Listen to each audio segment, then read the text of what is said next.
I can get them to stop.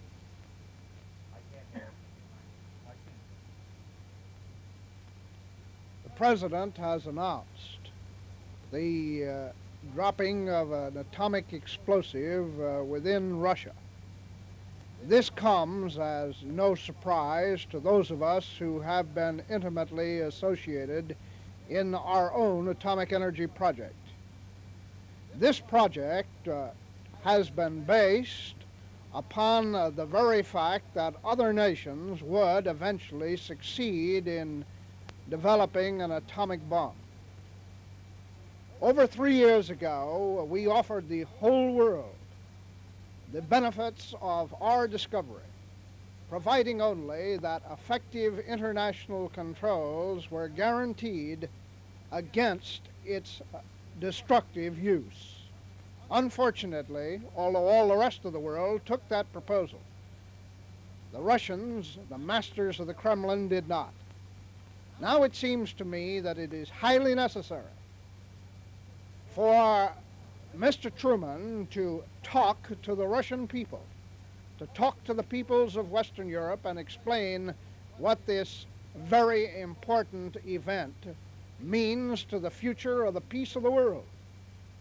In my opinion, there is yet time, if we use the kind of ingenuity that the problem demands, there is yet time to get to the Russian people.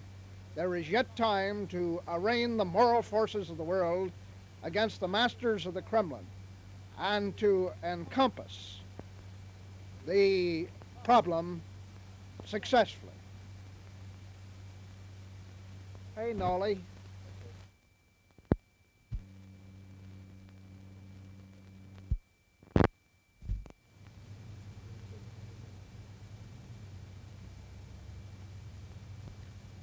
President Truman has announced the perfection of an atomic explosive by the Soviet Union. This comes as no surprise to most of us. However, it does come as something of a shock. We must now alert the whole world to the peril that this event brings into being. Over 3 years ago, our government offered to all the world all of the good in atomic energy and asked only in return that the destructive use of it should be effectively controlled and prohibited. The Russians refused to take this offer. Now it seems to me that we must persist in our efforts to secure international control through the United Nations. We must, it seems, bring home to all the peoples of the world, and more particularly with every effort that we can command, the truth to the Russian people.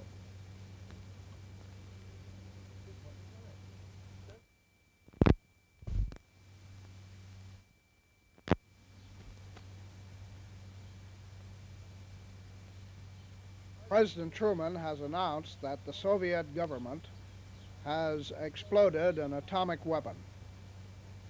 This comes as a shock, but as no surprise to most of us engaged in this kind of work. 4 years ago, we offered the whole world, Russia included, the use of atomic energy, providing only that the destructive use of it should not be turned against us. All the world accepted that offer except the masters of the Kremlin. Now we are faced with a very grave problem, and we must alert the whole world to the dangers of an unrestricted atomic armaments race. It seems to me that Russia has filed a plea of guilty before the family of nations.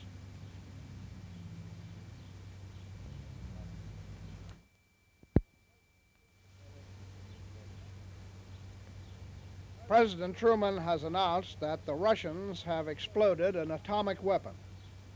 This comes as a shock, but not as a surprise. 4 years ago, in anticipation of this very event, we offered to the whole world the peacetime and beneficial uses of atomic energy and asked only in return that the destructive use of it should not be made against us.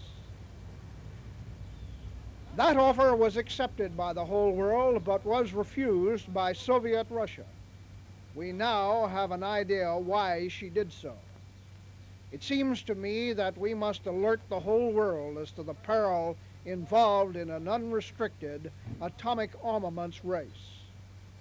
I believe that Mr. Truman should be permitted to talk to the Russian people. I believe that Mr. Stalin should have the right, as he does have the right, to talk to our people. We have nothing to hide. While the Russian government, in its maintenance of the Iron Curtain, seems to me to file a plea of guilty before all the nations of the world, because a nation that has nothing to hide does not pull down the curtains and put up the blinds. It strikes me now that we must renew our efforts to obtain effective international control of this very deadly force.